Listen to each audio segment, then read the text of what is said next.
Is ODM headed in the right direction with the current arrangement and the current status? Let's just say that there's a lot of confusion. I have told my party leader that there was a time when it was very easy to be SG of ODM. You would wake me up in the middle of the night and ask me anything, because what we agreed is that you can compromise on tactics, but you can never compromise on your values. There is things that ODM stands for. If you woke me up in the middle of the night and asked me my position on devolution, my position on rights under Article 37, for instance, I would give you an answer straight away. But right now, there is a lot of confusion because I come to these shows and to the media and in those public barazas, and I struggle to explain that we're the same political party. Then you will see a member of ODM who maybe used to hold a premier position, now is a cabinet secretary, say the exact same opposite. It leaves our support very, very confused. And I want to apologize to members of ODM today for all the confusion we as a leadership have caused, because it is very difficult now to discern the position of ODM on major issues. And that is the biggest sadness, because it should be easy. It should be easy. When a member of ODM proposes a bill saying, oh, we want to limit the rights under Article 37. What is ODM without Article 37? What is ODM without street protests? What is ODM? ODM is a movement that has been built on the strength of a people. So you cannot be the ones telling us today that, oh, you are sponsoring a bill to limit the rights under Article 37. We swore to this constitution. And that is where confusion comes in for people like me, because I now can no longer pronounce myself authoritatively on the position of a party when it comes to the rights under Article 37. You know? And that is where the difficulty begins. Fellow Kenyans, let me begin this video by saying this statement. In a world where ruthless rises, the righteous often fail. The righteous fail not because they are weak, but they fail because they refuse to become like their enemies. Now, I've started this video with that statement because yesterday at night, Honorable Sifuna, that is the Secretary General, the beloved SG of ODM, and the Senator, the Super Senator of Nairobi County, was on Citizen TV with Yvon Okwara. And according to what they were discussing, Sifuna was trying to give a narrative, or he was trying to explain a lot of things that are happening within the party. And since the party joined hands with the UDA, there are a lot of things that have happened. People refusing to join the party, you know, party like right now ODM is not as vibrant as it used to be. Now I won't talk much. I just want to leave you what this video from the beginning up to the end, and then at the end of this video, please, I just want you to tell me what you think concerning Sifuna, concerning ODM, and concerning the government. That is it. Just tell me, what do you think? Because you are going to listen to Sifuna speaking. So after listening to Sifuna speaking, what do you think? What is your take concerning Sifuna's statement? And then what is your take concerning his stand with the party? And what is your take? ODM associating with the UD, because since then, people completely refused to join ODM party. I want you to watch this and then let us meet in the next video if it is possible. But don't forget to drop me a comment at the comment section. Watch this. Democratic state so that we can all elect somebody or kick somebody out democratically. Can we all get there? Can we all get there? Because if you go by the rate, this regime killed over 40 people on Sabasaba. If you do that math and we have another maybe 800 days to go, 800 times 40, that's what? 320, isn't it? People. I'm at 32,000. Actually, 32,000 people will die before we get to the election under the guns of this regime. Those 32,000 people will not get an opportunity to kick William Ruto out. I gave the example of Albert. Albert is in the ground now. You cannot tell Albert to wait for you in 2027. If Ruto kept his word, then it would be easy for some of us to buy that justification for the sustenance of the democratic state, you know? So when you have leaders, a person in the position of a head of state, telling the Kenyan police, and you know the Kenyan police, they have a history, telling the Kenyan police now you are allowed to shoot people. You have his acolytes like Nelson Koech saying, in fact, don't shoot in the legs, shoot to kill. Those instructions permeate to these junior officers. And I'm telling you, Yvon, if we do not have another way, we will lose more lives before we get to 2027. Let nobody tell us about shiny things like Stadia and Sijui roads and what. I am telling you, personally as Sifuna, we want a government that will respect the rule of law, that will respect human rights and the dignity of the people of Kenya. Does this government do that? This government surely does not. This government is killing the people. This government does not listen to the people. This is the worst possible government. If you go back to the spirit of the Constitution in 2010, this is the worst possible government we would have envisaged. It's the direct opposite of what we wanted. So I hear William Ruto has succeeded in bullying these guys in the opposition, Kina Kalonzo, into, he says, these people just say one term, they don't have any agenda. I want William Ruto to know that his removal from office is a national priority agenda. It is the only agenda because his government is totally opposed to everything that this constitution stands for. And I want these people to be bold. Don't be bullied. You don't have to, he wants to push you into a corner where you're discussing markets. Tell Albert Ojwang about markets and roads. In my ranking, removing Ruto is top. It's even higher than getting a second terminal at JKIA or dualing Malaba to Mombasa. And how would we do that? That's what I'm saying. Yeah. That's what I'm saying. Let's talk about that because there's those calls for one term. Yeah. The president, on the other hand, calls those calls unconstitutional. They are not unconstitutional. So, these terms are granted by the public. I've told you we are the sovereign. Yeah. If we decide to give you one term, we will give you a term. If we decide to give you half a term, we impeach you. I mean, it is in the Constitution. And you can also resign midway from public pressure. We have seen it happen. We have seen it happen that governments have collapsed under the weight of the pressure of the people. Because once people have rejected you, they have rejected you. It is a constitutional way to remove somebody midterm. Yeah. And one of those would be impeachment, as you said. Correct. Do you think Parliament is sufficiently independent to do that, if that is what the people would ask them to do? And you sit in the Senate, which would be a very important player in this. Personally, if he was sent to the Senate, I would impeach him without blinking. The way the other one who was sent to us was impeached.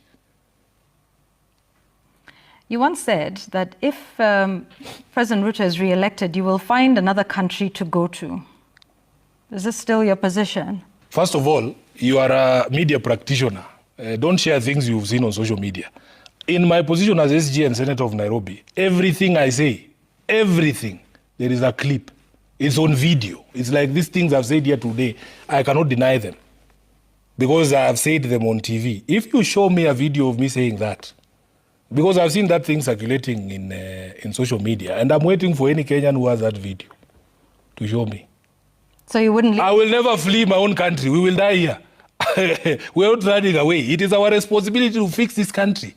And I'm telling you, we must play our part. We must play our part in fixing this country and revert it back to what people envisaged it to be when they were passing this constitution. This document did not come easily. We are the generation who were born under Mo Yvon. I lived my entire life under a dictatorship. The first time I got an opportunity to vote, I went to vote Kanu out. I am not going back to that life, where you're sitting with your father and he has a Land Rover and he runs into the sugarcane farm to hide. And he has done nothing, because those guys you would explain when you are in committee. You explain when you're already there. So you would rather just hide. We are not going back there. But these days, the DPP is just a conveyor belt for these charge sheets that are written in police stations. So today they'll write a charge sheet saying Sifuna is being charged with terrorism. And the judiciary, which is supposed to be the vanguard of the people, they know, all these judges know the games that are being played by the state, you know? They know the games that are being played by the state. I remember when they were deporting Miguna, there is a judge in Kajiado who, when Miguna was presented before them, I think it was a magistrate, he said, but I am aware the High Court in Nairobi is waiting for Miguna. Can you take him there? That is the sort of judiciary we expect, because that's the last, if the judiciary collapses, then we're all done, you know? The judiciary collapses, we're all done. So when I hear the CJ, who I have criticized repeatedly, first for going to drink tea at State House, because she has refused to keep the separation of powers. Then recently by saying, oh, people who attack the judiciary or burn buildings are terrorists. She's the originator of this, all these problems. She knows there's a crime called arson. She went to school. She knows there's a crime called arson. If somebody burns down your house, you charge them with arson. Terrorism is a totally different issue, you know? So we are in a bad place. We are in a very bad place as a country.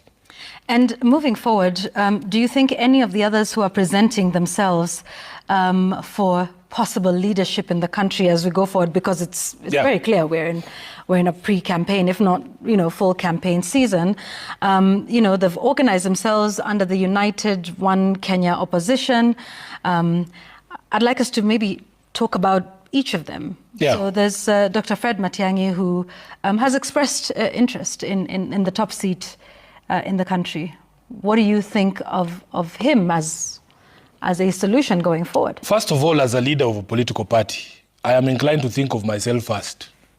I must think of ODM first. ODM has not run out of leaders. ODM has not run out of ability to produce presidential candidates. So why are you sending me there? You should have started with my own political party. Let's go. But I will tell you this. We'll get to ODM. We will get to ODM. My view about 2027 is that there will be no room for sentiment. The project of removing William Ruto does not allow for sentiment. We will not work with angels. There are no angels. Even Sifuna is not an angel. I have my faults. I'm not a perfect human being. But the national priority project of removing William Ruto does not allow for sentiment. So, Dr. Fred Matiang'i has his faults. And, that is why I said, I referred you to this preamble. We must all agree that we are going back to a government that respects the rule of law, human dignity, democratic governance, all of those. And I am happy that everybody who has declared to be president is being examined on their record. And their history. And this is the thing that we missed out in 2022. Because they say a leopard never changes its spots. Your history is who you are. If you are died in the wool Kanu hawk from the 90s, Yvon, when we were kids, when multi-party was coming, I was about 10 years in 92. They used to tell us that if you flash the two-finger salute, they will cut one finger. Who are those people who are telling us those things? These kind of youth wingers here who are in power now. From that time. So examine the history of everyone. Fred Matiang'i has his faults. But if he's going to help us remove William Ruto, so be it. So be it. Former Deputy President Gachagua? He is impeached. He cannot run. I don't understand why people talk about him as a viable candidate. The Constitution says once you're impeached, you cannot run. As kingmaker? Is he someone you would work with? I don't know about kingmaker. Let me tell you about my view of Gachagua as in terms of value proposition. The value proposition for Gachagua, for me, from an ODM perspective, is that he is taking away votes that helped beat us in 2022. For as long as he's taking away votes from Ruto, I don't care where he takes them. He's not giving William Ruto.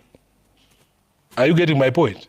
Because for me, I still believe ODM has the best chance. If Yvon, Raila Odinga, were to get the exact same number of votes that he got in 2022 in 2027, and William Ruto loses Mount Kenya, Raila Odinga will be president. That's how I see it as SG. So for me, the story about Gachagua, and by the way, there's inordinate attention to Gachagua, including in your bulletin today. There is a cabinet secretary crying about Gachagua. I don't know how I can explain this from two perspectives. First of all, as a senator, once you have impeached someone, that's it.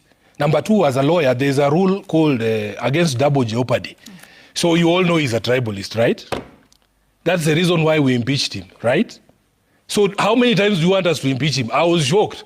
Members of the National Assembly who have constitutional oversight over Gachagua, they have already exercised that oversight by impeaching him. They adjourned their house to discuss a private citizen.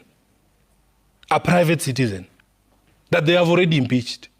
How many times can you impeach someone? So now he paid for his crimes. He can do whatever it is he's doing out there. If he crosses the line, because there are limitations to the freedom of expression, if he crosses the line, arrest him. I just hear people complaining, why don't you arrest him? Why don't you arrest him and charge him? You know?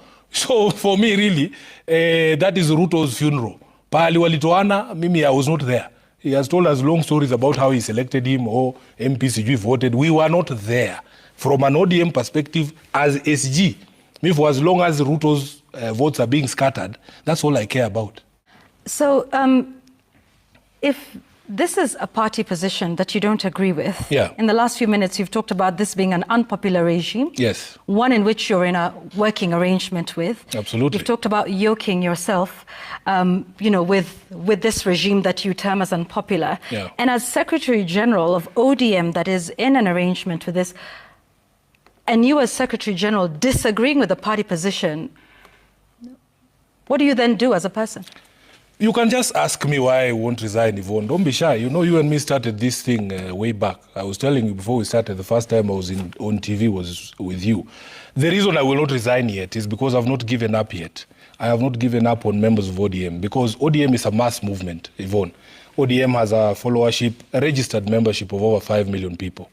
And when you speak to a majority of those people, there is still belief and trust within the ranks of the party that Baba knows what is right for the people, that he will do the right thing, and that the vast majority of the members of the party believe in themselves and in their ability to pull this train back on its tracks.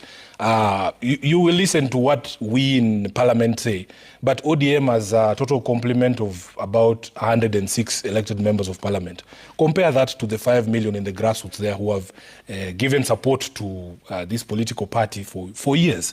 Secondly, many of us, like I personally, speaking as Sifuna, I have known one political leader all my life. You cannot just give up and say you are going to quit on all that membership. But I want to say here, that on the day that I give up, I will tell you, I will say it publicly that I have lost the battle to rescue this party and to bring it back to where it was. And we will have lost collectively as members of ODM because I cannot do this thing on myself. I am on record having advised the party against doing this MOU with UDA. And they still went ahead. We still went ahead and entered that MOU. But you see, the beauty is that you are proven right every day. I warned that the problem with doing a formal MOU with UDA is that it didn't matter what the MOU said. The people from UDA, the government, William Ruto, is not interested in the details of the MOU. And that is why he gets upset when I remind him what the MOU said. You know, they wanted a document that they could then go and, run a PR campaign around and say, oh, tumeungana, we are together. That is not what this document says. This document does not establish a coalition agreement between ODM and UDA. But that's the impression they've been creating. They go out there and say, and I had warned that the PR disaster that was going to come from this was going to be something that was going to be very difficult to manage. Unfortunately, the foremost PR officer for the party is the SG. And that is where I'm saying there's difficulty that has come from this. Recently, we had another meeting, and there was a proposal to have a team to review the implementation of this MOU. I have asked respectfully that I be left out of that team because I have already declared this MOU dead. I have already done so publicly. So there is no point. I'm not a mortician. There's no point of me going to go through a document that I've already declared dead. And the reason I declared this MOU dead is because the initial argument for entering into this MOU was twofold. First of all, it was for the sustenance of life. For the sustenance of life, that we were losing people unnecessarily. That can we all agree that this is not something we need to continue doing? We need to stop killing our people. That was the first argument. The second argument was the sustenance of the democratic state.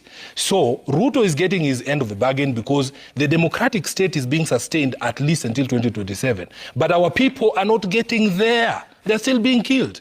So on the day that Albert Ojwang dies in a police cell, to me, this agreement is dead because it doesn't matter what else you do, Albert will not be able to enjoy that. Okay. You know? Let me ask you this. Yeah.